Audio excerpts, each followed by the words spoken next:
Hola, bienvenidos a este nuevo espacio de Magisterio TV, un formato nuevo que estamos estrenando hoy, en donde queremos tener conversaciones más espontáneas, tranquilas, relajadas, sobre experiencias de maestros como ustedes que han hecho, pues con su práctica, han logrado cumplir sus sueños de ver realizar a sus estudiantes, de sentir que su trabajo pues ha tenido un impacto y ha tenido una incidencia en las vidas de sus chicos, chicas, jóvenes y también de sus familias.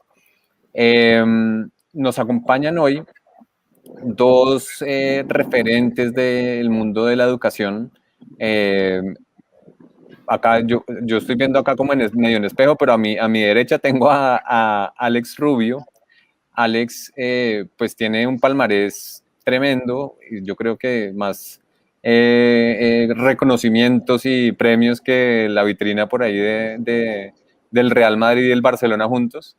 Eh, Finalista del Global Teacher Prize en el 2016, 16 o 17. 17. Varios reconocimientos y premios por su práctica, como por su propuesta que se llama la pedagogía del loto, en India, creo que también en Argentina, profe. Bueno, ahorita usted nos cuenta mejor. Yo, créame que además que somos amigos ya hace un buen tiempo, y siempre lo he seguido, usted ha tenido la generosidad de compartir todos sus logros con nosotros, conmigo personalmente, lo cual le agradezco mucho. Y bueno, pues ya usted nos contará todos esos reconocimientos que ha logrado, pues gracias a su dedicación y a su, en el mejor sentido, obsesión con el tema de la pedagogía del loto. Aquí al lado mío también está Gladys Vargas. Con Gladys nos conocemos hace muchos más años, porque nos ha acompañado en procesos formativos que hemos hecho con la Corporación Magisterio, pues desde hace tal vez 15 o 20 años, tú me corriges. Entonces, pues eres casi como de la casa y bueno, experta en evaluación, maestra también de corazón, de práctica, de experiencia, y bueno, muchos de ustedes ya la conocen porque también es visitante y expositora asidua de nuestros espacios en Magisterio TV. Entonces, a los dos bienvenidos, muchas gracias por acompañarnos y de verdad que es un orgullo, un honor poder conversar con ustedes una vez más. Muchas gracias, Daniel, por la invitación y muchas gracias también a Milena por el espacio y por estas convergencias tan importantes para hablar de lo que nos apasiona, de educación, justamente. Así es, muchísimas gracias por acompañarnos y gracias a Daniel también por la invitación. Súper. Ahorita antes de comenzar la charla, les decía yo a Alex y a Gladys pues que estamos tratando por estas épocas, hablar mucho del tema de la evaluación. Ya llegaremos allá. Pero creo que lo más importante y lo que yo he entendido, Gladys, tú me corriges, y profe, usted también, que ambos son pedagogos y de los más destacados, que lo más importante para evaluar es conocer a la persona que estamos evaluando. De las cosas más importantes, como pues tratar de tener una visión comprensiva de sus contextos, de sus aprendizajes, de lo que trae y a dónde se quiere llegar. Entonces, ¿qué les parece si primero nos cuentan un poquito sobre ustedes y hacemos eso? Nos tratamos de conocer un poco mejor y ver y contarle a nuestros amigos de Magisterio TV, pues quiénes son ustedes y digamos un poco cuál ha sido su trayectoria. Yo algo traté de resumir, pero pues sería chévere escucharlo en sus propias voces. Milena, Entonces, si por favor. quiere, arrancamos por bueno, mi derecha. Ok, perfecto. Bueno, pues no, nada, yo ante todo soy profe, yo tengo ya 31 años trabajando como maestra, como formadora de maestros. Llevo de esos 31 años unos 16, efectivamente, desde que estoy con Magisterio, desde hace 16 años que estoy con Magisterio. Y efectivamente, pues ha sido un trabajo muy bonito porque ha sido un trabajo de vocación, ¿no? Entonces, cuando uno hace algo que le gusta, pues uno siente que no está trabajando realmente. Y para mí formar es algo que es casi que una pasión y que es algo que traía desde pequeñita, desde incluso el vientre de mi mamá. Y pues no, he sido docente de todos los grados, de preescolar, de primaria, de secundaria, he sido maestra de maestros, formando chicos de las licenciaturas en educación, profes de maestría, participando en algunos proyectos aquí en Colombia, en otros países como en República Dominicana, en Panamá, en México, en Perú. Aportando pues a todo el tema educativo, formación docentes, flexibilizaciones y resignificaciones curriculares y pues lo que tú decías, trabajando con el tema de evaluación, que es como una de mis pasiones, ¿no? Que el tema de la evaluación es definitivamente algo que a los maestros siempre nos interesa, pero sobre todo pues como muy apasionada del trabajo con la gente, porque definitivamente uno gana más que la gente con la que uno está trabajando, o sea, realmente uno va a trabajar con ellos, pero el que sale más enriquecido es uno.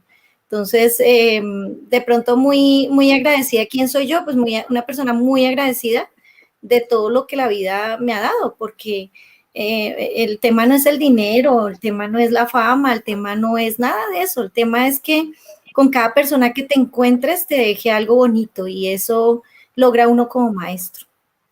Entonces, bueno, esa soy yo, no sé qué más decir. No, sigamos con Alex.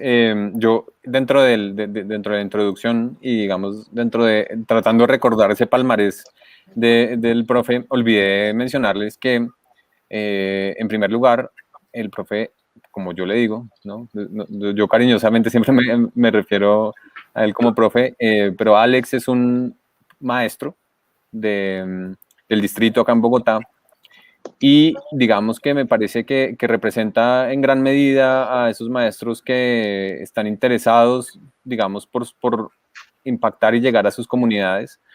Con varios Guinness, creo que un Guinness Record también, profe, sí, dos, imagínese.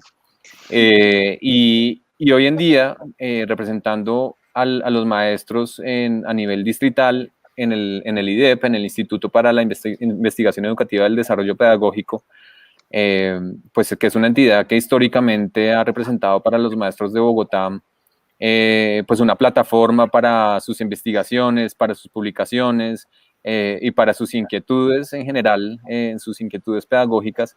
Y además creo que, bueno, no mentira, creo que ya ha habido antes maestros ahí, pero es muy significativo que hoy en día sea alguien como Alex que esté al frente del IDEP y pues de la educación en el distrito en Bogotá. Para los amigos que nos ven desde otros países, pues saben que Bogotá es la capital y que tiene, pues, hay una concentración muy importante de la cantidad de maestros a nivel de Colombia. Y bueno, pues ese es el nivel de impacto del que le estamos hablando acá, al que hoy en día está teniendo el profe Alex. Se me había olvidado eso de pequeño detallito, profe. No, señor.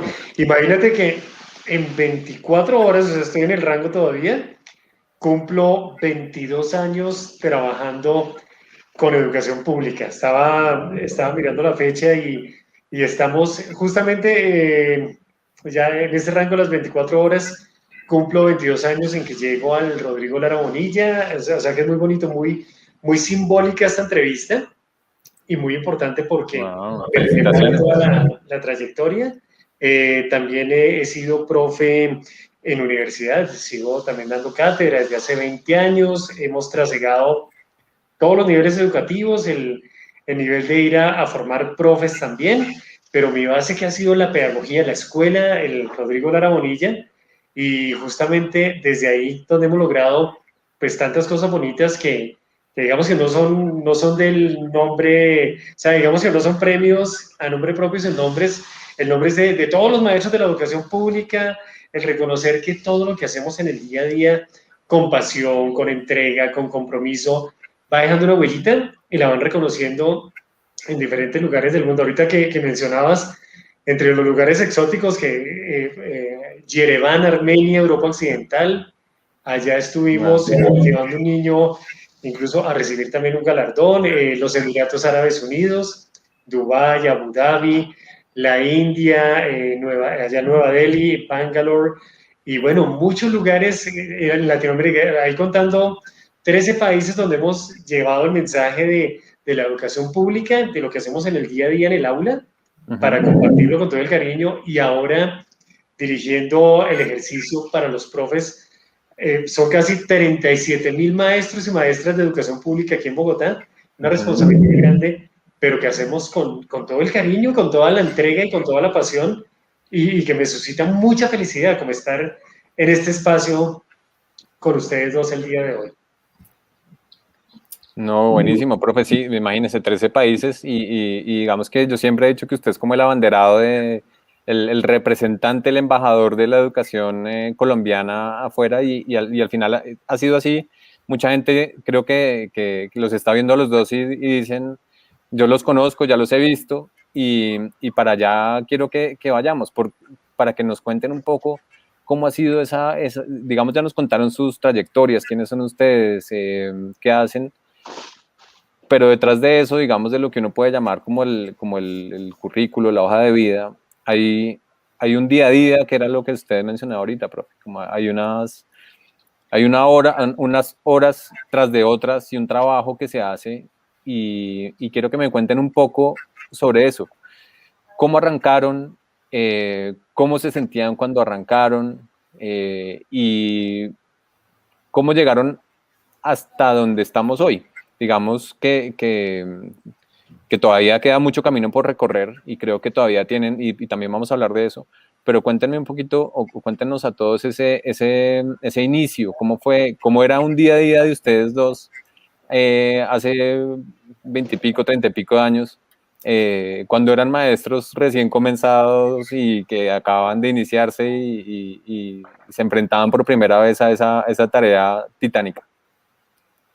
No, pero que empiece Alex, porque siempre bueno, vamos a turnarnos. Turnados. Está bien.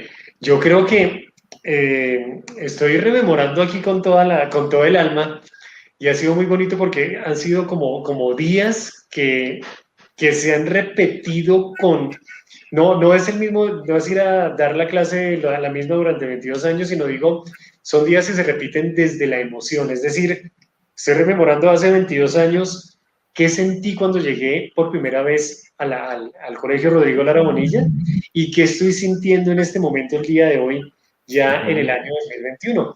Y me encuentro con elementos muy afines. Bueno, en el momento que llego a Ciudad Bolívar, creo que Daniel y Mirena saben la historia, que a mí pues me reciben con evento fatídico a bordo, que es la muerte violenta de uno de mis estudiantes, que eso me llevó inmediatamente a pensar que lo que hiciera en educación tendría que cambiar la vida de los niños y jóvenes. Y creo que esa intención de estar haciendo algo nuevo, algo que tenga un impacto positivo en los demás seres humanos, no la he perdido. O sea, está aquí latente y yo me levanto muy temprano y siempre estoy pensando, bueno, y el día de hoy, ¿cómo voy a ayudar desde el lugar donde estoy para la educación? ¿Cómo le voy a ayudar a muchos colegas a abrir las puertas para que sea visible su trabajo? Entonces, eso ha sido muy bonito.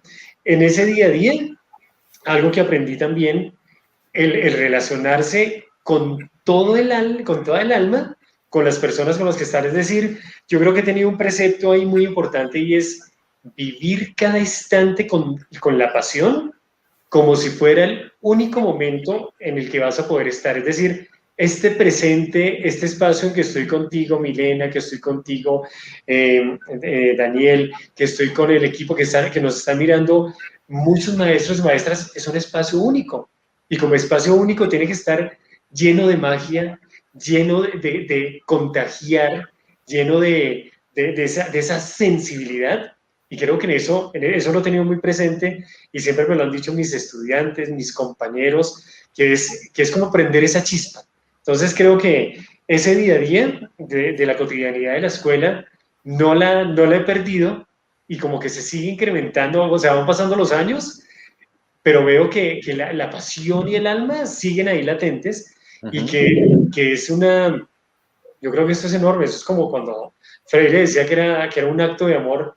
Para mí el educar es un acto de generosidad, de entrega, de conexión, y creo que uno está educando en el día a día, en el segundo a segundo. Entonces, eso ha sido muy bonito y no lo he perdido. Y el otro elemento que no he perdido del trabajo en la escuela es el tener esa visión de niño, de la infancia. Es decir, y encontré una coherencia muy grande cuando tuve la oportunidad de ser moderador de Francesco Tonucci en una charla, y fue muy bello porque él decía, cuando uno a un evento no se lleve respuestas, llévese preguntas.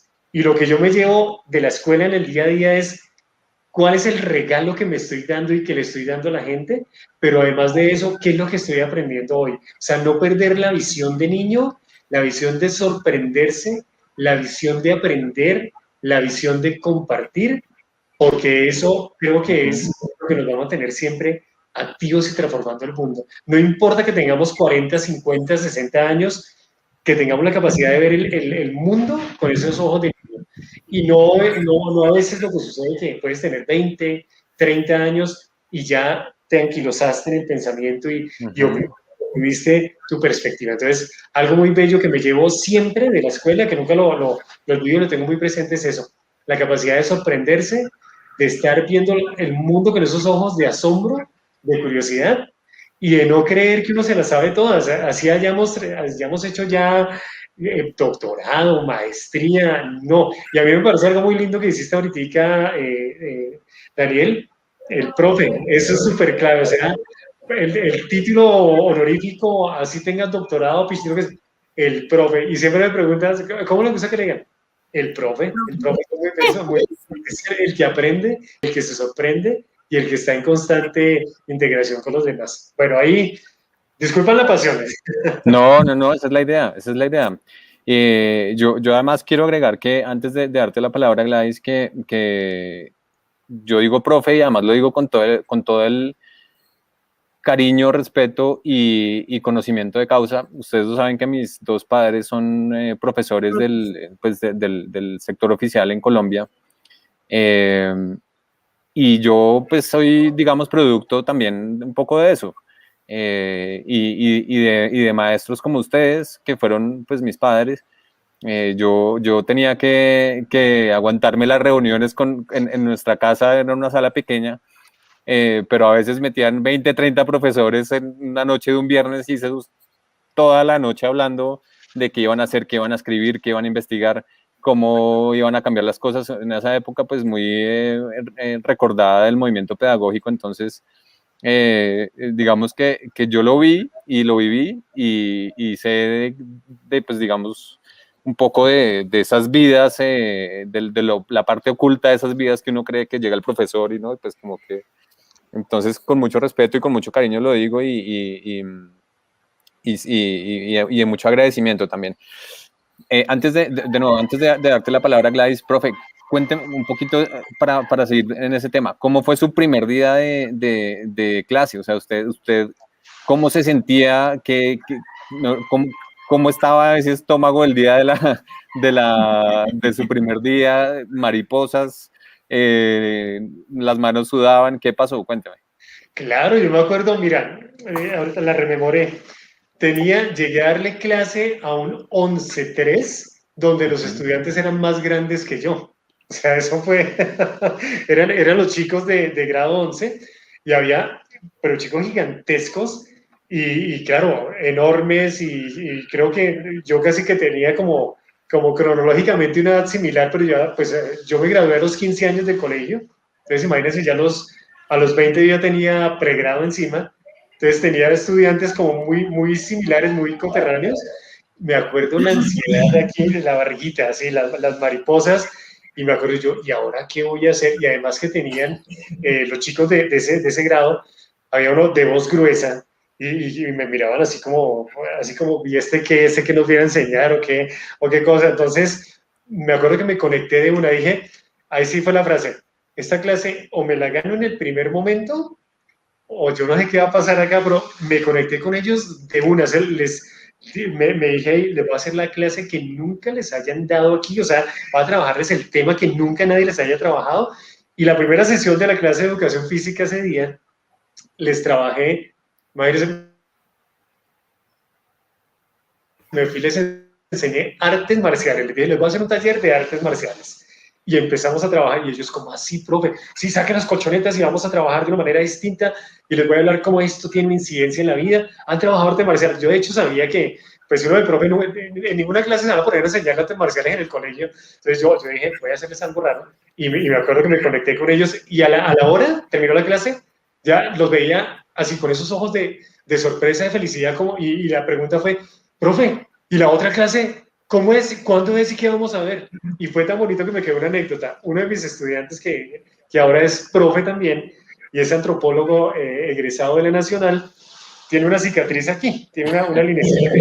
Yo le dije, ve, ¿esa linecita de qué es? Pero, profe, esa no se me va a olvidar y esa, usted tiene que ver con eso. Y yo, ¿y por qué? Pero, profe, es que usted nos dijo, nos hizo una clase y nos dijo que la siguiente clase nos iba a hacer otra sesión y nunca más la iba a volver a repetir. Y yo ese día iba tarde para el colegio y me tocó volarme la reja y había un alambre de púas y yo no quería quedarme por fuera, entonces se me enredó la cabeza. Pero no fui a su clase. Yo pensé que era otra cosa. Del taekwondo pensamos, ¿no? Sí. Pero me acuerdo lo bonito, dije, ¿no? si no voy a la clase...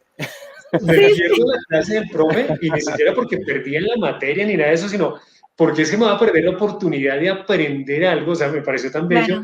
Voy a perderme la oportunidad de aprender algo y que no va a repetir. Y yo prefiero entrar al colegio, o sea, ni siquiera no capan clase, sino es de afuera hacia adentro cómo llegar al colegio. Entonces, me acuerdo, esa fue la generación del 99 y la tengo muy presente y llena de anécdotas. Pero eso fue mi primer día.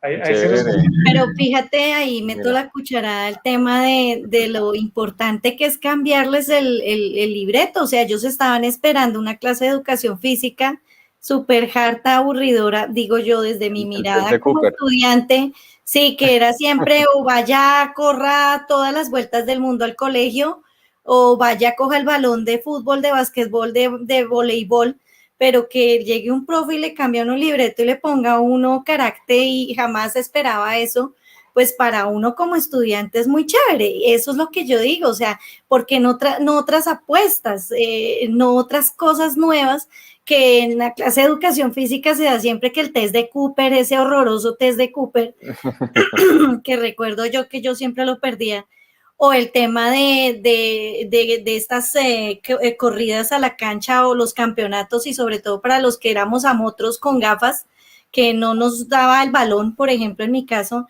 Entonces, que venga un profe y te dé una cosa como disruptiva, y eso es impresionante. Entonces, claro, de razón que llegaban a entrarse a tu clase a correr, porque eso sería chévere. A mí me hubiera gustado tener un profe así, que me dijera, venga, que hoy vamos a hacer algo distinto, muy chévere. Ahorita hay profes que están incluso incursionando con Zumba y con otras cosas diferentes, ¿no?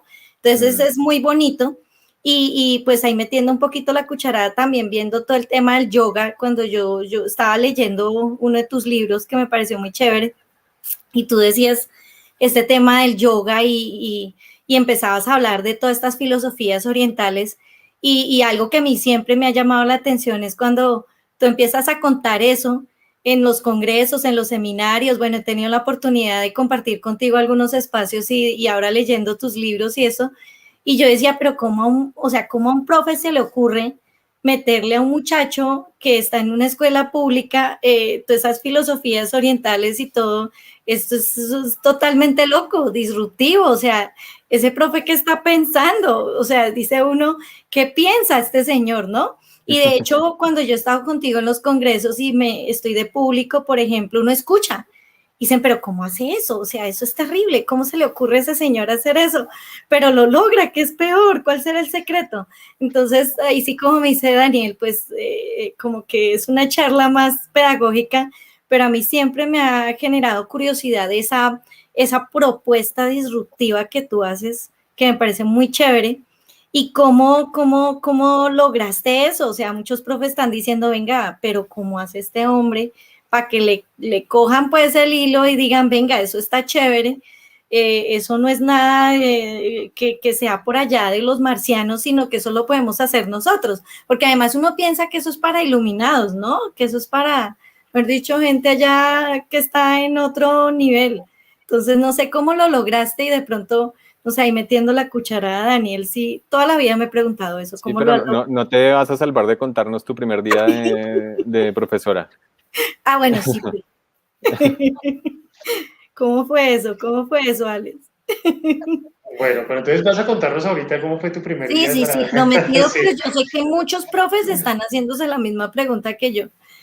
sí, yo creo que un precepto muy importante es cuando yo doy las clases, me visualizo desde afuera y digo, ¿cómo me gustaría a mí que me dieran una clase que me llegara? Entonces me pongo en ese lugar y me hago una clase que me guste a mí, pero que les dé un mensaje grande, que les transforme la vida. Y creo que ese siempre ha sido como hacer algo distinto, hacer una acción que de verdad se la lleven en la impronta. Me acuerdo que una de mis estudiantes me escribió hace una semana y me decía, profe, ¿usted se acuerda de mí? Yo le dije, claro que sí, yo te di clase hace 20 años y tú vivías en tal parte y eres así. Me dijo, ¡oh, qué memoria, profe! Y ella todavía se acuerda que en una de las sesiones les dije, lo importante en una clase es que uno se enfrente a sus miedos. Y fue una clase, ¿saben cuál fue la tarea de ese día? La tarea era ubicarse como a 3 metros de altura, les colocaba una superficie de caída y les decía, la vida es de tomar riesgos, aquí no va a pasar nada, no van a morir, no va a suceder nada de eso, lo único que tienen que hacer es lanzarse al vacío y caer, pero todo va a estar bien, solo hay que dar ese paso. Y ese ejercicio de esa sesión, de esa clase, de ese momento, lo tiene marcado todavía hace 20 años. Me dijo, profe, yo me di cuenta que era capaz de vencer los miedos solamente con eso. Y son pequeñas cosas, entonces siempre he llegado con cosas distintas. Enseñarles a respirar para que manejen la emoción, enseñarles tips sencillos, el solo hecho de entablar una conversación distinta con ellos, no llegar a imponerles lo que yo creo que se les debe imponer, sino preguntarle cómo se siente, cómo está, conectarme con ellos. Incluso se acuerdan todavía, me decían, profe, ¿se acuerda que usted me ayudaba mucho porque mi papá tenía mal temperamento y usted me daba tips para que yo le enseñara? Y se acuerdan más que la ecuación o más que el logro, ellos se acuerdan de esos elementos que les marcan su vida. Entonces creo que ese ha sido el secreto, conectarse con las situaciones de la cotidianidad, hacer la clase como si fuera la única vez que vas a tener la oportunidad de hacer una clase, de tocarles el alma. Y lo tercero, con toda la pasión, yo me conecto con ellos y me empapo de su vocabulario, de su historia, es más, yo a estas alturas, siendo 2021, yo todavía les hablo, o sea, yo les digo a ellos, ¿están jugando Free Fire? Free Fire es, o sea, el boom de los juegos de video que nosotros, digamos, nosotros nos quedamos con Mario Bros. Esa Y generación eso, y eso.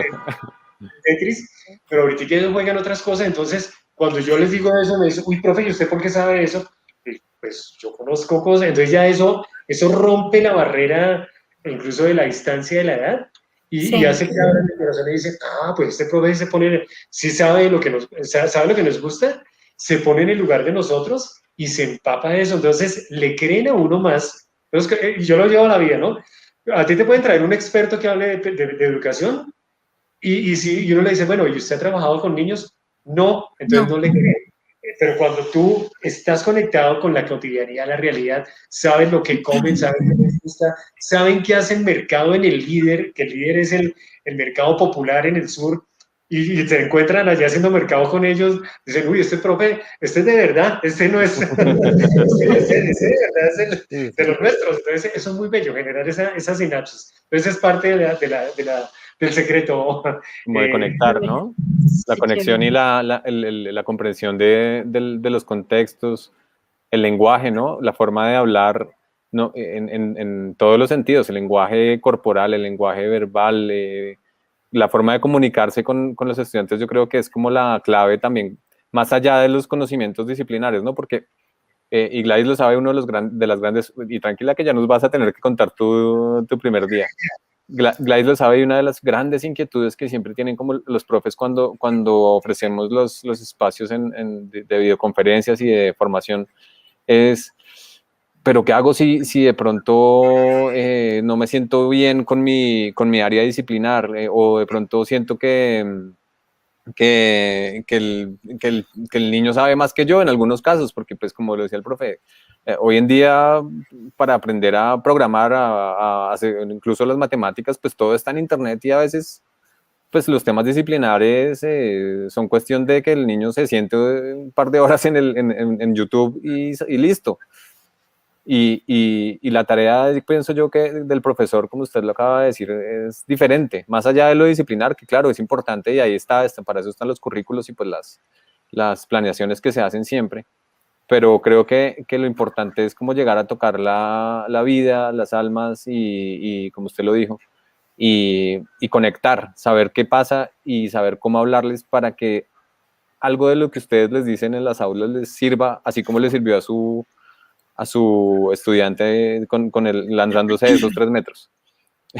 Entonces me parece súper clave. Bueno, ahora sí, Gladys nos cuenta cómo fue que le temblaban las manos ese primer día.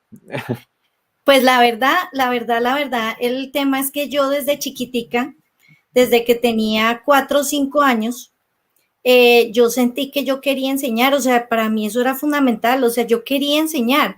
Entonces, mi papá, que era pues mi gran alcahueta toda la vida, que en paz descanse, él ponía a mis hermanas mayores, además yo era la más chiquita en ese momento, ahorita tengo una hermana menor, pero en ese momento yo era la más pequeñita y la consentida del papá, entonces ponía a las mayores a que me tomaran clase y ellas todas aburridas, claro, de mal genio porque tenían que tomar clase conmigo. Entonces yo era la que les daba clases, monté un manual de convivencia en mi casa, le decía que era las leyes del hogar y tenía las leyes publicadas. Ya cuando empecé a leer y a escribir, les hice las leyes de la casa, hice un manual de convivencia. Además era como tronchatoro, ¿no? Además era tremenda profesora brava. Pero empecé a descubrir que a mí eso me gustaba. Entonces, claro, yo tenía loco a mi papá porque yo estaba en un colegio normal y le dije, papá, yo quiero estudiar en un colegio de profesores, yo no quiero estudiar en un colegio normal. Entonces mi papá me dijo, pero es que no hay plata, pero es que yo no le puedo pagar un colegio normal, una normal, porque todas son privadas. Entonces, y no teníamos plata. Entonces mi papá me dijo, no, pues vamos a averiguar. Y él se puso a averiguar y encontró la normal Montessori ahí en Bogotá también, porque yo también soy rolita, igual que ustedes dos, somos de Bogotá. Entonces resulta, a los bogotanos nos dicen rolos para los que no saben de otros lados. Y pues obviamente mi papá hizo todo el deber pues para poder hacer filas de todo, me hicieron un examen y entré a la normal Montessori y era una normal distrital para niños de escasos recursos. Es la única normal distrital que hay en Bogotá, de hecho, todavía está. Y bueno, de ahí han salido gente de todos los tamaños y maestros por montón. Y ahí empezó todo el tema y yo me acuerdo que en grado octavo nos tocaba, nosotros empezamos a hacer prácticas, yo entré a la normal a los 10 años, también salí muy chiquitica a los 15, pero hacíamos acompañamiento docente, lo que llamaban ayudantía, les ayudábamos a los profesores a llevar a los niños, a traerlos, todo. Pero ya en noveno nos tocaba hacer la primera práctica. Y a mí me dio un susto porque yo era una niña, una bebé, y me tocaba pararme, así como Alex que dijo que eran casi iguales a él, pues yo veía a esos niños, no eran igual a mí porque eran niños de primaria, de la anexa a la normal, pero yo los veía como goleados, o sea, para mí se me crecieron los niños y yo ya llevaba años trabajando con ellos y me puse muy nerviosa, medio dije 2, 3 cosas y me puse a llorar y salí corriendo. Entonces la profesora me dijo, la de práctica, usted no sirve para profesora, usted vaya y dígale a su papá que la cambie de colegio. Entonces yo, a sus papás, yo llegué a la casa llorando, atacada, llorando, y mi papá me dijo, pues le vamos a buscar a esa profesora que usted sí puede ser profesora. Y me dijo, y se me va a sentar y le va a organizar, mañana tiene clase de nuevo, yo sí señor, pues vamos a organizar la clase hasta que usted pueda darle la clase a esos niños. Yo, pero es que yo sé lo que tengo que decir, pero cuando estoy delante, bueno, el hecho es que ese señor me trajo media familia hasta que no logró que yo me calmara y le diera clase a todo el mundo, no descansó. Entonces a mi papá le debo el ser maestra, bueno, se me quiebra la voz, pero es eso. Entonces a ese hombre le debo eso, además porque yo tenía una vocación increíble y él me decía, es que usted no tiene que dejar sus sueños a un lado. Y empecé a trabajar desde ahí como maestra en la normal como estudiante y luego ya entré a la pedagógica. De hecho, Alex, yo iba a estudiar y Daniel iba a estudiar en la Escuela Superior de Artes en Bogotá, pero mi papá me dijo que no, que eso no era una profesión, que yo no debía ser artista. Yo, pero papá, yo quiero ser esa artista y profesora de artistas, que no. Entonces tenía que ser profesora de otra cosa, de lo que fuera menos eso y educación física, eso sí, nada de eso. Entonces me metí a la normal, siempre me ha gustado la literatura, me encanta escribir, además escribo varias cosas y estudié español e inglés. Pero en ese momento, antes de entrar a la pedagógica, mi papá me dijo, no hay plata para trabajar, para la universidad, entonces pues usted verá qué hace. Y entré a la pedagógica, muy económica, además, gracias a Dios, nuestras universidades públicas le dan la oportunidad a los niños como yo, que son pobres, y a los jóvenes como yo, y gracias a Dios entré a la pedagógica y empecé a trabajar por la mañana y a estudiar en las tardes. Pero más allá de toda esa historia, ¿qué es? Como lo que decía Alex, es como encontrarse uno, y eso lo trabaja mucho en mindfulness uno, y tú que trabajas también todo este tema de mindfulness, de la conciencia plena, es como pararse y encontrarse a esa niña que fui hace unos años, a esa joven que entró a la pedagógica con 16 años, recién cumplidos además, y empezó a trabajar ya como maestra, a enseñar a leer y a escribir con la persona que soy yo hoy, y ver cómo esta docencia te da tantas cosas tan bonitas. O sea, es que el hecho de ser maestro, muchas veces dicen, es que yo estudié para maestro porque no había nada más.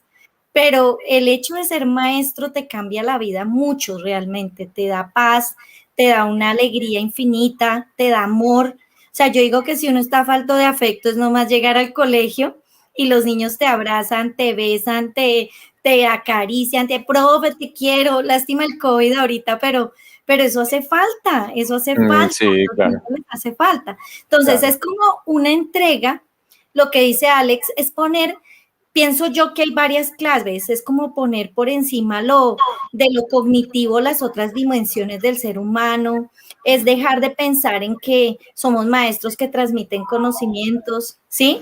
Somos maestros que transmiten es amor, energía, esperanza en una época como la que estamos viviendo. Entonces los maestros tenemos una misión muy bonita. Si los médicos tienen la misión de salvaguardar y cuidar nuestra salud, que además es maravilloso su labor, los maestros tenemos la misión de guardar y de cuidar y de entregar esperanza y la posibilidad de un futuro mejor, pienso yo. Entonces, por eso es que yo agradezco a Dios esta oportunidad, porque yo sí siento que yo creo que yo no hubiera sido otra persona, no me imagino en otra profesión realmente que no sea esta. Chévere. Entonces, es eso. Sí. No, pues, ¿qué tal esa historia con tu papá? ¿Tuviste un patrocinador ahí que te ayudó a, pues, hacer lo que querías? Yo creo que eso es en últimas, y a veces ese lugar lo ocupan los profes también, ¿no? Tuviste la suerte tú de tenerlo en tu familia, pero creo que también es una oportunidad que tienen los profes. En mi caso también fue así, con profesores que tuve en el colegio, que me animaron y me guiaron pues por el camino con el que yo me sentía feliz y contento, y que pues, representaba para mí realizarme. Eso me parece clave, y yo no, pues voy a intentar no hacer preguntas y conversaciones de lugares comunes, pero al final uno siempre termina como hablando de los referentes. Y no quiero que ustedes, no quiero que me hablen de referentes famosos y gente así, pues que todo el mundo conozca, sino de esa persona, de ese colega. Quiero que me cuenten de un colega de ustedes que los inspiró y que ustedes trabajando con él, no uno que no estoy hablando de grandes autores y de teóricos sino de colegas suyos de carne y hueso, con los que ustedes se tomaron un tinto y con los que hablaron y con los que se abrazaron y con los que lloraron.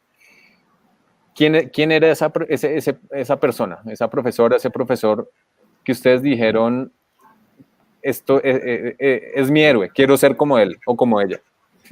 Uy, tengo mi profe Luisa, que fue mi profe que me dio clase en tercero de primaria en 1980, o sea, imagínense hace cuánto. Y acabé de dar una charla la semana pasada para profes, y mi profe Luisa estaba conectada en el Facebook Live y saludándome. Entonces, Ay, tan linda. fue bellísimo porque yo estaba justo ese día recordando en el Día de los Profes que me habían inspirado y dije, pues a mí me inspiró mi profe de tercero de primaria que se llamaba la profe Luisa, cuando la profe Luisa estaba conectada y muy orgullosa siguiéndome la transmisión y me escribió, aquí estoy, qué bonito que te acuerdes. Entonces, mi profe Luisa, ella, número uno, mi mamá también que fue mi profe de segundo de primaria, la tengo muy presente y me marcó muchísimo. Mi padre y mi abuela que también hicieron esa ruta y colegas que me han marcado mucho, que yo creo que de pronto los han visto por ahí en las fotos, que son Nelson Garzón y Fabio Acuña, que son mis compañeros de colegio de toda la vida en el Rodrigo Lara Bonilla, que siempre han estado ahí y cada uno de Nelson es una chispa de alegría, entonces siempre con sus frases, tiene una frase muy bonita que dice, para estar muertos vamos a tener toda la eternidad y para estar vivos solo este instante. Seamos felices mientras vivimos, esa me parece muy bella. Y la otra frase que tiene Fabio siempre, toda la vida, desde que lo conozco, ese es mi equipo con el que hemos, digamos, generado movilidad de muchos estudiantes, y Fabio tiene una frase y yo le digo, Fabio, tengo una idea, y él siempre me ha dicho, ¿qué hay que hacer? O sea, su frase es, ¿qué hay que hacer? Siempre se me une, ¿qué hay que hacer? Acción. Sí. Entonces, ellos los tienen muy bien claro. Y bueno, muchos más, pero ellos son los que me tocan así como en este instante. Bueno, yo también tengo por ahí una profe que fue compañera mía, esa es la pregunta que tú dijiste. Tengo varios, tengo una que es una profe que se llama Dorita. Dora, ella trabajó conmigo en el barrio El Codito, que es aquí en Bogotá. Pues hay muchos profes de otros países y bueno, pero El Codito es una zona supremamente compleja en Bogotá. O sea, es una zona de alto riesgo, con unas características bastante complejas. Yo creo que fue de las mejores experiencias en mi vida. Aprendí realmente muchas cosas allí. Y Dorita era la profesora que estaba en primero y segundo de primaria. Ella se iba moviendo en primero y segundo. Y yo cuando llegué allá, pues yo venía a trabajar de un colegio, mejor dicho, estrato 80, con unas ideas, ¿no? Así como que, y cuando empecé a darme cuenta de todas las realidades, pues me dio muy duro, pero ya fue como mi guía, mi guardiana, mi ángel de la guarda, pero no era tanto lo que ella me decía, era lo que hacía. Entonces Dorita empezó a mostrarme cosas que ella hacía, ni siquiera me las mostraba, yo las veía. Entonces Dorita se iba a la hora del descanso y mientras todos estábamos allá peleando porque nos tocaba cuidar a los niños en la hora del descanso, ella estaba con los niños que más dificultades tenían. Bueno, yo creo que es un poco antipedagógico, digo yo entre comillas en este momento pensándolo entre comillas, pero se sentaba con un amor y se ponía a trabajar con los niños en las horas de descanso con los que más dificultades tenían lectura y escritura. Y luego de eso se quedaba después de la jornada y hacía la milla extra. Entonces ella era de las que se iba y les daba casa por casa, se sentaba media hora a trabajar con los niños que más dificultades tenía. O sea, era muy linda. Ella todavía, ojalá me estés oyendo, Dorita, pero para mí siempre ha sido un referente. Dora, una profe de verdad muy entregada, todavía está trabajando con niños en primero y segundo en primaria, y yo creo que son de esas profes que, ay, Dios mío, deberían ganar un premio porque qué mujer tan linda. O sea, es que es una ternura y además muy entregada, da la milla extra. Yo pienso que estos profes, bueno, como el caso de nuestro amigo de acá, son los que han dado la milla extra y por eso es que han sido premiados. Yo digo que Dorita también debería recibir un premio también porque ha sido una mujer que, como Alex, por ejemplo, han dado la milla extra. Y profes del colegio, bueno, el profe Vicente Rubio, ojalá me esté oyendo, que lo amo así con todo mi corazón, que fue mi profe de música y medio me sacó algunas notas de voz en esta garganta un poco malograda, logró que entrara al coro del colegio, que eso era un milagro. Y mi profe Mauro Donetti, que también pues es reconocido, es un actor, lo tuve como profe de teatro. Tuve a Elena Iriarte en la Universidad Pedagógica, que la amo pues con todo mi corazón, que me inspiró para escribir algunas líneas que me atrevo a escribir. Bueno, a veces intento escribir poesía y ella fue como la inspiradora. Entonces yo pienso una cosa, y es que esos grandes maestros son los que realmente dejan una huella. Lo que hablábamos qué día, Daniel, no es dejar una cicatriz, sino es dejar una huella, lo que te decía una profesora, ¿no? Que también trabaja en el distrito.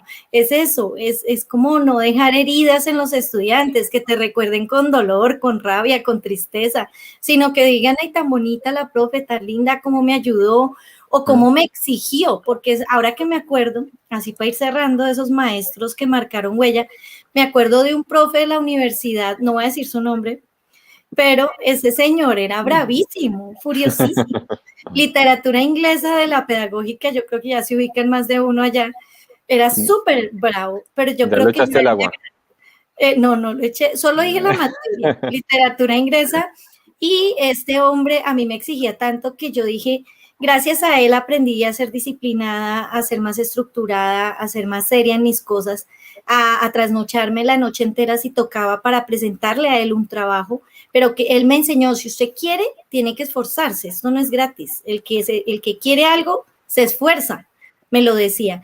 Y ahí fue que aprendí. Entonces, fíjate que son maestros que dejaron huella en nosotros y que gracias a ellos, pues uno es quien es hoy en día y puede también ayudar a otros también. Eso es vital.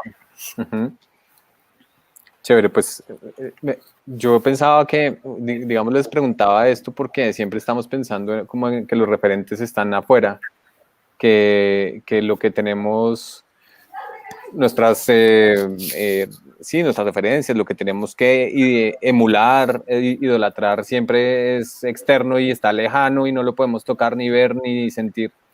Y yo creo, y por las conversaciones que hemos tenido y que yo he tenido con profes, que hay muchos referentes adentro, cerca, a menos de una llamada de 1 metro, pues desafortunadamente con esta pandemia más lejos, pero sí por lo menos una llamada de poder estar ahí, de darles apoyo, de darles estrategias, de darles ideas, en fin, como transmitir toda esa experiencia. Voy a comenzar a hablar de lo que hemos estado hablando en estas semanas. Y le voy a contar al profe Alex una expresión que se inventó Gladys, o pues que hemos estado hablando con Gladys. Y imagínense, profe, que Gladys les dice a los profes que no se hagan el harakiri. Y yo no entendía bien, y yo, uy, pero ¿cómo así? Están haciendo, pasó el siguiente nivel de las artes marciales y ya vamos ¿no? Pero resulta que el harakiri, en evaluación, es cuando el profe se plantea una meta en cuanto a sus actividades de evaluación, que él mismo termina arrepintiéndose diciendo, uy, yo a qué horas puse esto y a qué horas me puse a evaluar de esta manera si yo ni siquiera voy a tener el tiempo de revisar y de evaluar bien. ¿Cierto? ¿Es más o menos eso? De acuerdo, sí. Entonces, sí, ya tú sabes. Entonces, profe, ¿usted ha tenido un momento de esos harakiri o tuvo mientras estuvo en la escuela? ¿Tuvo un momento que dijo, yo la embarré, ¿por qué me metí en este rollo sin salida? Buena pregunta, buena pregunta. Yo estaba pensando ahorita, por ejemplo, cuando hemos puesto a toda la comunidad a hacer un ejercicio colectivo que se han convertido en récord mundiales, ¿no? En récord mundiales. Y yo pensaba, bueno, ¿y cómo evalúa uno ahí? Estaba pensando en eso y rememoré cómo evaluaba. Yo tengo que ser honesto, la verdad, para mí lo clave era que los niños, niñas y jóvenes sintieran que que somos un equipo. Sí. Y más allá de si lo lograban o no lo lograban, yo lo que quería era que se retaran a hacerlo, independientemente de lo que pasara. Y pasó algo bello, lo lograron, o sea, ver esos chicos allá en ese ejercicio grande que fue el de 6 horas y que todo el tiempo trabajaban para ello y que todos iban, es que participaron en ese primero 1046 estudiantes y de los ese fue el Guinness, ese fue el primer Guinness. Primer Guinness, 1046. Y de esos 1046, solo tres no pudieron terminarlo. Y fue por algo, pues, tristísimo, porque yo les había dicho, les dije, todo el tiempo les dije, por favor, ese día desayunen bien, almuercen bien. Y esos 3 chiquitines no tenían para el almuerzo y nunca me dijeron. Entonces, para mí eso fue muy triste, Y pero ellos ni siquiera les preocupaba si ganar, perder, no. La preocupación de ellos era que eran un equipo y que no iban a poder estar con todo ese equipo. Entonces, para mí fue bellísimo eso, porque trascendía cualquier tipo de nota, de proceso, y yo nunca, digamos que nunca le he jugado a las notas. O sea, algo muy bello para mí es más bien saber qué les está quedando para su vida. Entonces eso era muy lindo. O sea, molestando a un compañero me decía, oye, ¿y usted cómo evalúa si esos chinos ya tienen un récord mundial? ¿Cuál es el mejoramiento para esos chinos? Y yo nunca pensaba en eso. Yo decía, pues lo importante es que le estamos dando esas herramientas para la vida. Y yo creo que ahí el eje, lo de fondo es algo que he denominado Daniel y Milena, la terquedad pedagógica. ¿Qué quiere decir eso? No es enrancharse a las creencias, sino afianzarse a que si tú estás convencido que estás generando transformaciones y tus estudiantes lo saben, hay que hacerlo. Entonces fue muy bien. Y cuando hablaba con los chicos, yo les decía, con toda la tranquilidad del mundo, les decía, mira, tienes la libertad de estar o no estar. Si puedes hacerlo bien, y si no puedes hacerlo, yo lo entenderé, no hay ningún problema. Acuérdate que somos es un colectivo. Y esa actitud de esos chicos, porque eran niños de pandilla, niños violentos, niños, y querían estar y estaban ahí, se metían y eran los más juiciosos y los más enfocados. Entonces creo que eso fue bellísimo y digamos que lo lleva a uno a decir, bueno, la evaluación, qué chévere cuando uno quiere hacer las cosas más allá o la nota o que le digan que o mal hecho, sino de verdad hacer lo que estás haciendo porque te transforma la vida. Entonces es bonito. Eso creo que es la esencia ha sido el secreto, más allá de otros Llegará procesos. el día en que los sistemas educativos tienen que dejar de pensar en la nota, ¿no? Como tal, porque realmente el tema cuantitativo es un tema que muchas veces frustra. O sea, realmente yo he tenido experiencias incluso formando maestros que ya el pobre maestro está diciendo, venga, es que usted me va a calificar, ¿cuánto me va a calificar? O sea, uno mismo como maestro tiene lo cuantitativo tanto que cuando uno toma un curso, uno también quiere que lo califiquen. Entonces uno les dice, no, venga, en este curso no hay calificación, pero ¿cómo así? ¿Esto qué es? Entonces uno como maestro también está tan acostumbrado a la nota que también pide la nota.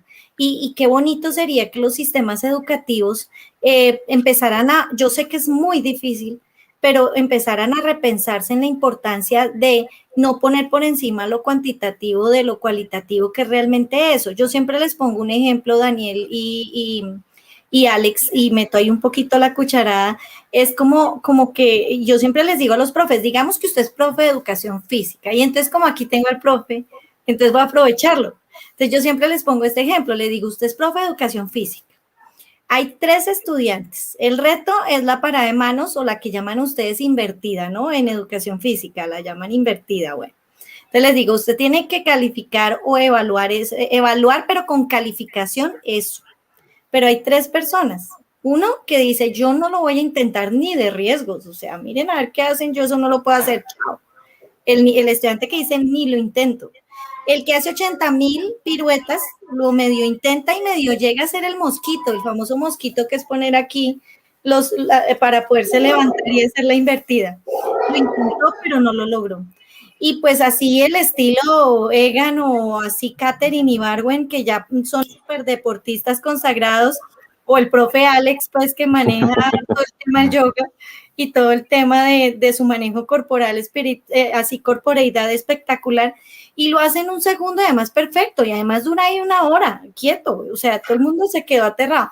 Tú, Alexander, ¿cómo lo evaluarías? O sea, esa es la pregunta del millón que se la he hecho a muchos profes cuando hablo de evaluación, y yo pienso, ¿calificaría eso? ¿Lo calificaría realmente? ¿Lo evaluaría cualitativamente sin calificación? ¿Cómo lo harías, por ejemplo? No sé, ahí metí como un ejemplo que a mí siempre se lo he propuesto a los profes como para mostrarles esas diferencias, ¿no? Y esos estilos diferentes que tenemos todos y nuestras posibilidades también, porque es que también debe haber una evaluación diferenciadora. Entonces, ¿cómo lo ves tú desde esa mirada tuya que eres referente para tantos profes? Sí, ahí hay unos principios, por ejemplo, de eso me acuerda mi profe Héctor Peralta, que también lo estimo mucho, que él decía, lo que es bueno para uno no necesariamente es bueno para todos. Ese era un principio de vida. Y por ejemplo, en la escuela, ¿qué encuentro yo? Yo lo que busco con mis estudiantes, incluso ahí pusiste un ejemplo, yo les digo, bueno, vas a buscar cuál es la postura que a ti te llama la atención, ¿sí? ¿Por qué? Y te averiguas todo de ella y la intentas hacer. Entonces, habrá alguno que te llegue con esa parada de manos, el otro con la mosquita, el otro con la postura del árbol, el otro que llegue y dice, y los he tenido, me dice, profe, la verdad, yo lo he intentado, no la logro, pero, pero yo entiendo cómo se hace. Y es verdad, es que son procesos muy distintos. Entonces, lo que sí para mí es mucho más importante que hagan el gesto técnico, que lo comprendan, que seleccionen el que les va a aportar para su formación. Es decir, por ejemplo, cuando les digo, escoge cuál asana te gusta. Profe, a mí me encanta, me dice uno, el Mayurasana, que es una postura sobre las manitas y elevar todo el cuerpo. Y ese mismo, para otro chico, digamos, no es el de su interés, sino el del equilibrio. Y empezamos a hablar del por qué, el cómo, qué están haciendo allí, y encuentran intereses distintos. Y de pronto el primero está haciendo un gran esfuerzo, el otro está haciendo otro esfuerzo dentro de su postura, pero entonces lo que yo evalúo no es que todos hagan esa misma, sino que cada quien encuentre su camino y lo aporte a su vida. Es una cosa, digamos, muy holística, muy emotiva, pero cambia el código, ¿sí? Es como decir, yo no les evalúo que corran, pero nos ponemos y corremos juntos y hasta me sorprende porque soy mi profe, pero usted es el primero que corre con nosotros. Les digo, no, es que correr es como algo ritual y algo, es como meditar en movimiento y no tienes que ser el más rápido, sino vas despacito porque la vida es así, en la vida estamos caminando en el paso a paso. Entonces les llevo esas acciones a elementos diferentes de la vida y digamos que la evaluación es distinta. O sea, no le voy a evaluar a un niño que tiene sobrepeso y que tiene las muñecas débiles una acción respecto a otro que es mucho más atlético. No, a cada uno le coloco cosas distintas, le hago algo que se llama la especificidad, el principio de la progresión, el principio de la individualización, y cada uno lo va a aprender, lo va consultando distinto e incluso lo llevan para su vida. Y años después me los encuentro y me dicen, profe, mire que a mí me gustó lo que usted nos dijo y pues me puse a practicarlo y ahorita lo logré. Y qué chévere que usted no nos rajaba por eso, sino nos hizo enamorar de lo que estaba proponiendo. Entonces, va por ahí digamos, el ejercicio de lo que hago con los chicos, que más allá de lograr esos dominios motrices, les busco es como la esencia y lo que les va a aportar para su vida. Y bueno, ya cuando uno los mira en resultados finales, hasta molestaban los chicos y me decían, profe, es que somos los mejores del mundo. Y yo Qué lindo. pues sí, ¿no? Sí, y todo, pues sí, tienen razón, pero más allá de eso es como lo que se mueve ahí, que es el superar la adversidad, como los principios holísticos del orientales, ¿no? Superar la adversidad, dominar tus propios miedos, enfrentarte a las situaciones y llevar las herramientas para la vida, que eso es lo más importante. No es solo el dominio motor, sino el dominio que vas a tener como ser y como espíritu. Espero que me hayan comprendido, ¿no? Yo, sí, totalmente. Que yo creo que sea, a ese tipo de habilidades les han puesto un nombre que a mí no me gusta porque los llaman habilidades blandas, como si fuera secundario o si fuera, uno pudiera disponer de esas habilidades cuando realmente son las fundamentales, digamos, y lo hemos visto y lo estamos viviendo en nuestros países en Latinoamérica. Hay gente que es muy inteligente, pues que tiene una inteligencia matemática, en fin, como de disciplinar muy desarrollada, pero pues que no tiene muy bien desarrollada, por ejemplo, la empatía, la alteridad, ponerse en el zapato de los demás. Y creo que las habilidades blandas deben ser las más importantes y son las más importantes en el acto educativo. Y en últimas, lo que creo yo que sucede en ese proceso evaluativo que usted hacía, profe, era eso, pues evaluar el avance, como usted mismo lo dijo, específico, la progresión, digamos, al individuo, y no pues en una estandarización de todo lo que, digamos, de lo que se espera de una persona en su entorno, en la sociedad. Yo creo que eso es clave entenderlo, y que es clave que todos los profes que nos están viendo entiendan que la evaluación, más que una tarea, que un proceso, que una exigencia del colegio, del sistema, de los papás, es una oportunidad para que los niños sepan que están avanzando y sepan en ellos mismos cómo pueden mejorar y aprender mejor. Ustedes son los pedagogos, pero yo más o menos les he entendido eso. Entonces, eso me parece súper clave. Estamos llegando ya al final de nuestro encuentro. Se nos pasó el tiempo súper rápido. Acá ya vamos para la hora. Creo que ya llegamos a una hora de conversación. Y yo no me quiero ir sin que ustedes me cuenten qué les falta. O sea, qué no han hecho, qué no han podido hacer como maestros, y qué creen que va a llenar, digamos, ese pendiente. O ya hicieron lo que querían hacer y nos podemos ya retirar tranquilos. ¿Qué les falta? ¿Qué tienen pendiente? ¿Qué te falta, Alex? Y yo iba a decir, Milena, ¿qué te hace falta? Te gané. Sí. No, yo creo que este es un proceso que siempre seguirá. ¿Sí? Yo he pensado, por ejemplo, es muy bello cuando uno ve los estudiantes que germinan y logran cosas, me parece muy, muy potente. Y lo he logrado, encontrarlos en escenarios a nivel mundial, profesionales. Alguna vez me hicieron una cirugía, y quien estaba ahí detrás del bisturí, después me dijo, profe, yo fui alumna suya, y yo, oh, Dios mío. Entonces se encuentra unos personajes. Entonces fue bien. Me fue bien, gracias a Dios. Que estuviste bien con ella. Me fue bien y me recordaba con mucho cariño, afortunadamente. Afortunadamente. Entonces pienso, la oportunidad con los estudiantes ha sido maravillosa. Creo que ahora estoy en un lugar donde puedo tener una injerencia y una incidencia con los profes. Entonces, cuando uno logra cambiar 100 o 1000 o 10.000 estudiantes, tienes un impacto. Pero cuando logras enamorar a 10.000 maestros y maestras con el discurso y dándoles esa pasión por la vida, se multiplica muchísimo, porque ya son cientos de miles, incluso millones de estudiantes los que llegan. Y creo que la vida me está poniendo en este lugar, y creo que ahora vienen otros caminos, ¿no? Otros caminos para tener incidencia en la educación colombiana, en la educación a nivel mundial. Creo que la vida misma me va poniendo los escenarios para poder ser esa voz de maestro, teniendo incidencia en procesos de maestro. No es lo mismo cuando, digamos, alguien llega a dirigir un proceso educativo en un país y no ha sido maestro. La perspectiva es muy distinta. Ahí está el ejemplo del profe Abel. Él venía de ser maestro y llegó a dirigir procesos de maestros, y la diferencia se siente. Entonces, creo que el destino, y es como un llamado espiritual en este instante, que se van abriendo puertas para poder tener esa voz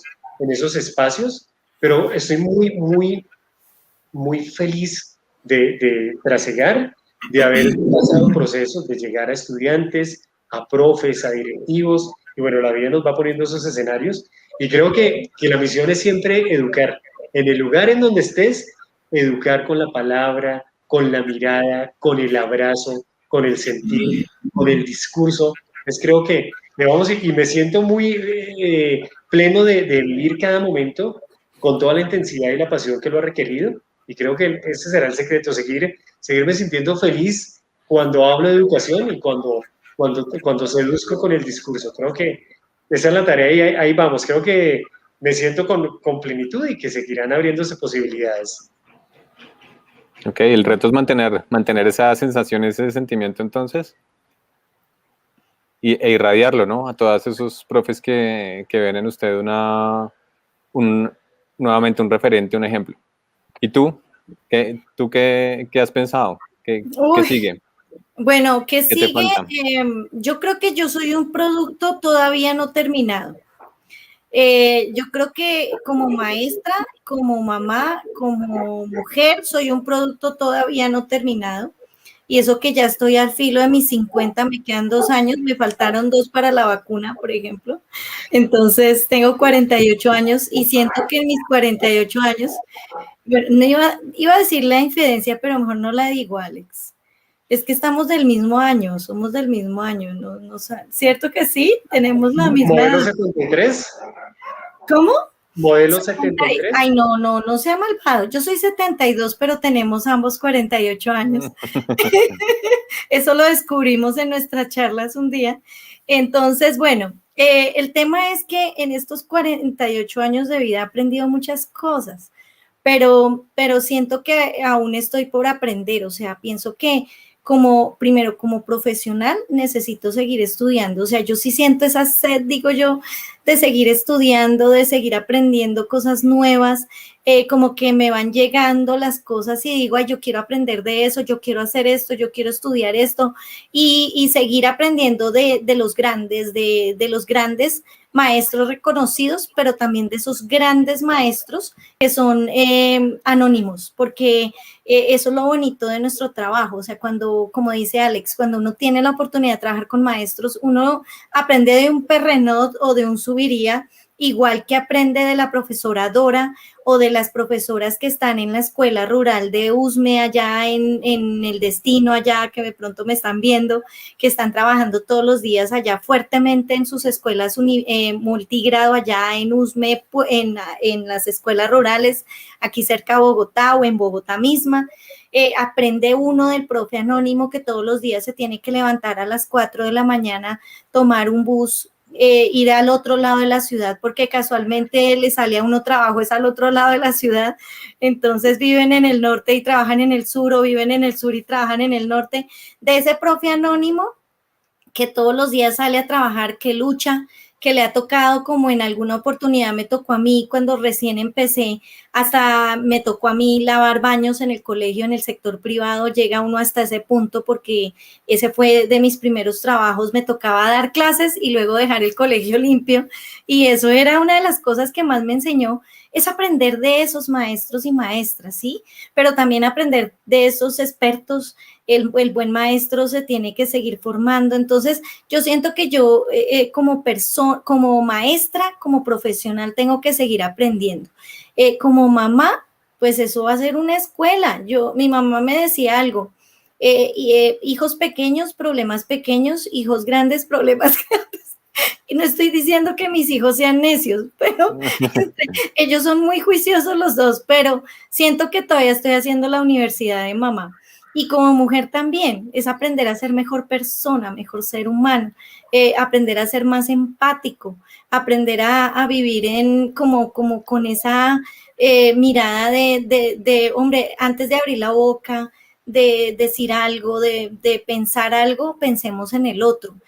Realmente es eso, y eso yo le agradezco muchísimo, sobre todo a esas enseñanzas que me dio el trabajar la conciencia plena, el aprender a ser más cuidadosa en esa escucha consciente del otro, seguir trabajando en eso, ¿no? En esa mirada atenta de las cosas simples y pequeñas de la vida. Siento que todavía me falta mucho, la verdad, muchísimo. De pronto muchas personas que me conocen y que me ven ahora dicen, uy, pero usted no era la misma de hace 15, 10, 20 años, pero no voy a ser la misma dentro de 20 años tampoco de la que soy ahora. Y eso es lo más bonito. Y yo pienso que para los profes, y para ir cerrando mi intervención, es que tengan fe, que definitivamente cuando uno hace las cosas bien, y eso se lo oía a Daniel, tú me lo dijiste la semana pasada, tú dijiste, cada esfuerzo siempre va a traer una recompensa. Y eso es para mí vital, porque esa ha sido parte de la experiencia de vida. Entonces es seguir teniendo esa capacidad de esforzarse todos los días, dar la milla extra, y de verdad, uno como maestro la vida lo recompensa de una u otra manera. O sea, que puede que ustedes digan, no, nadie reconoce mi labor. Sí la reconocen, sí la reconocen, y siempre la vida le va a mostrar que usted está haciendo las cosas bien. Pues ustedes dos son un ejemplo de eso, ¿no? Yo no he sentido eso que ustedes tal vez sí de encontrarse uno en la calle con estudiantes, con gente que uno conoció que midiendo 90 centímetros, 1 metro, y luego los ve barbados y, mejor dicho, hechos y derechos. Y ellos los reconocen a ustedes, pero ustedes no a ellos. Y se los digo porque yo escuchaba esas historias de ustedes dos, pero también me tocaba vivirlo con mis papás cuando yo iba con ellos por la calle, por allá los llamaban de una cuadra a la otra y era, profe, usted me cambió la vida, agradezco mucho, y uno veía esas caras y esos agradecimientos y pues era muy, muy inspirador realmente, y ustedes también son un ejemplo de eso. Yo les cuento que nosotros hemos estado en este tiempo, este año, haciendo unas conversaciones 1 a 1 con maestros y con maestras, pues como indagando, preguntándoles qué es eso que los inquieta y qué es eso que los despierta por las noches. Y todos han coincidido en que esa gran preocupación que tienen es justamente lo que tú mencionabas ahorita, y que una profe me dijo, de esta manera me dijo, a mí me preocupa no dejarles, en vez de una huella, dejarles una cicatriz. Y eso es lo que no quiero que me pase nunca. Y sé que me ha pasado y por eso siempre quiero ser mejor y por eso quiero aprender más y por eso quiero hablar con otros maestros. A mí me quedó resonando mucho esa frase porque, de nuevo, pues en esto siempre hay lugares comunes y siempre estamos hablando de ese profesor que nos marcó para bien y el profesor que nos marcó para mal. Pero al final creo que sí hay que hablar de eso y sí hay que dar ese lugar y sí hay que hablar de los maestros que como ustedes y como los que nos están viendo, porque si están viendo esto en este momento es porque llevan 1 hora y pico pegados al YouTube, y eso no lo hace un maestro que no está interesado, eso no lo hace un maestro que no le importa su trabajo, eso no lo hace un maestro que no le importan sus estudiantes. Lo hace un maestro que está interesado en mejorar, en conocer historias de otros y en hacer pues de la educación una herramienta para tocar vidas y, como lo decía el profe Alex, de tocar almas. Entonces, eso les cuento. Hemos estado hablando con esos profes y eso nos han contado y por eso pues decidimos abrir este espacio para que se den cuenta que pues ustedes son maestros, son personas de carne y hueso, se los digo yo porque yo he estado con ellos. 1 año y pico sin verlos y poderlos abrazar y poderlos pues saludar en persona, pero son un ejemplo de eso. Entonces les agradezco por este tiempo, les agradezco por sus experiencias y bueno, no sé si quieren ustedes también dar un mensaje de despedida para las personas que nos están viendo. Bueno, me despido primero yo pues y te doy la palabra para que cierres con broche de oro. No, de verdad, muchas gracias por invitarme a este espacio tan bonito. Cuando me dijiste, es que es con Alexander Rubio, yo, ¡ay, qué emoción! Porque Alex y yo siempre hemos trabajado desde una tónica muy, muy similar, muy empática los dos en ese sentido, y pues me parece muy chévere siempre encontrarme con él en estos espacios. Realmente creo que lo más importante para nosotros en este momento que estamos viviendo una situación difícil, realmente que nos hemos visto frente a desafíos, frente a retos, todos los seres humanos en la Tierra hemos estado viviendo una época muy dura, no solo a nivel de salud, sino a nivel económico, a nivel social, a nivel político, a nivel, afectivo también. Esto ha afectado a muchas familias, muchas personas, la salud mental se ha visto también seriamente atacada. Yo siento que el guardar estos espacios para que más y más maestros se fortalezcan, más y más personas se fortalezcan, y sobre todo los maestros que tienen a cargo o que tenemos a cargo tantas vidas en nuestras manos, pues se sientan como alimentados. Siempre va a ser un lugar vital, o sea, siempre va a haber flores y de verdad laureles para quienes como ustedes, como tú, Daniel, y toda la gente de magisterio abren estos espacios que de verdad les sirve al maestro como algo, una dosis de fe, de esperanza, de paz para poder seguir adelante. A los maestros dejarles el mensaje de fe, de seguir adelante, resiliencia, empatía, no darse por vencidos, no creer que van a quedarse en el mismo lugar siempre en la misma problemática, sino que siempre hay una luz y siempre todo va a salir bien. Y gracias de verdad por invitarme y gracias a Daniel y a ti, a Alex, por acompañarme aquí en este espacio. De verdad, un honor compartir contigo este espacio. Y con Daniel también. A ti muchas gracias.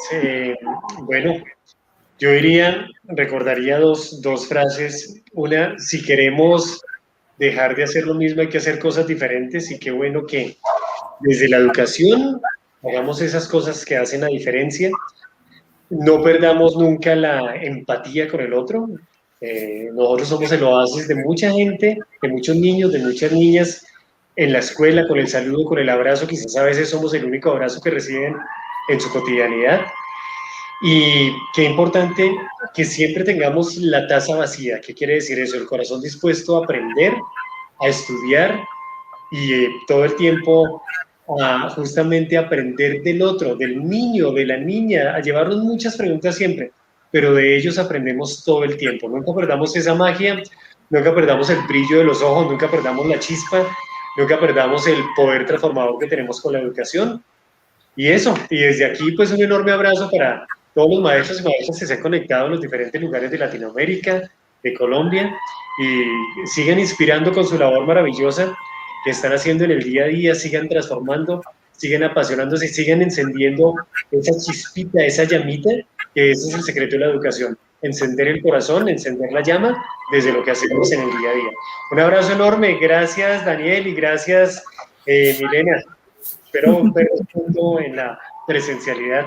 Sí, ojalá nos vacunen pronto para abrazarnos.